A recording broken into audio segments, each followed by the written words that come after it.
আমি যখন মরণ একদিন আসবে এ বইটা লিখলাম, তো আমাদের পাশের এক উচ্চশিক্ষিত মাস্টার বললেন, মরণ একদিন আসবে এটা তো কমন কথা, তুমি এই নামে বই লিখলা কেন? তা আমি বললাম পড়েন। তো কিছুদিন পরে দেখা হয়ে বলছে, তোমার বইটা আমি 10 বার পড়ে দেখেছি, 10 বার। তো আমার জীবনে আমি যত বই পড়েছি তাতে এই বইটা আমি 1 নম্বরে রেখেছি, উচ্চশিক্ষিত মানুষ।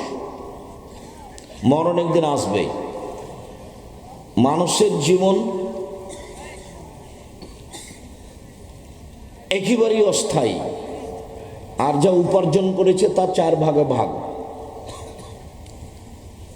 যা খায় তা পায়খানা, মা কালা ফাফনা। যা খেলো তা নষ্ট হলো, যা পরে তা পুরাতন হলো, মালাবেসা ফাবলা। 3 মা আতা ফাক্তানা, যা দিল তা জমা হলো। 4 ওমা সেওয়া জালেকা ফাহজাহেবুল্লিন্নাস, যেটা ছেড়ে যাবেন সেটা মানুষে ভাগ করে নেবে।